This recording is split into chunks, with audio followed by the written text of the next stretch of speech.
The latest employment numbers for July have just dropped from the Bureau of Stats. Let's go live to our business editor, Ross Greenwood. Ross, what do the numbers show?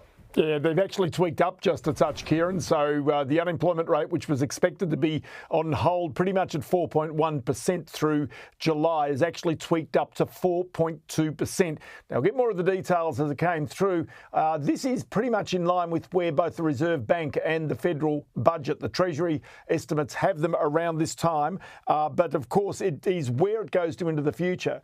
So you can see really from where the unemployment rate was this time last year, back in July at 3.8%, it has tweaked up a little from that point. It hasn't gone alarmingly out of control, but it is rising, certainly in at least a controlled way. If we go and have a look through the actual data itself, effectively it says that the number of people in jobs has increased to 14.469 million people. The underemployment rate has fallen to 6.3%.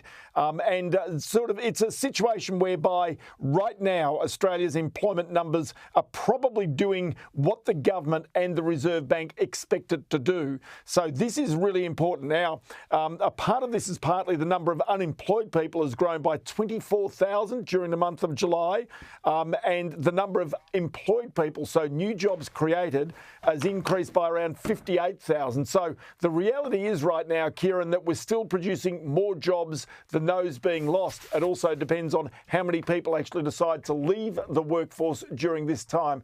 So these are some of the key numbers. The number of hours worked up by 0.4%, and the participation rate continues to be very close to all-time highs, and in particular for female participation.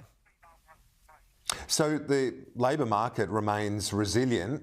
The markets themselves pricing in a rate cut to be likely by Christmas. It's really a fascinating scenario right now as we see across the ditch a rate reduction. But Governor Bullock saying we shouldn't expect one before Christmas. The markets have a different view, Ross. How does this all feed into that? They sure do. And indeed, as you can hear in the last day or so, with Bill Shorten actually giving encouragement to the Reserve Bank not to raise interest rates here.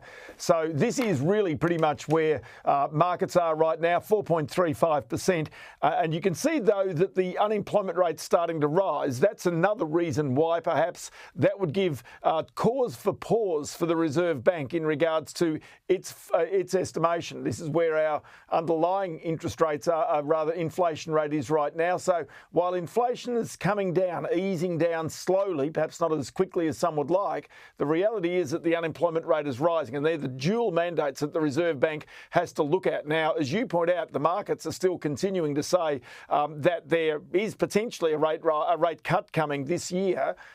This is what the stock market is doing right now. It had been a touch higher earlier on, so it certainly had a small effect on the stock market since that number has come out a little higher than expected. And also the Australian dollar at the moment, I think we can show you that one, sitting at 65.98 is a little higher. So in other words, the odds of a rate cut this year probably have improved as a result of this number at 4.2% just dropped, Kieran. Ross, thanks as always, appreciated.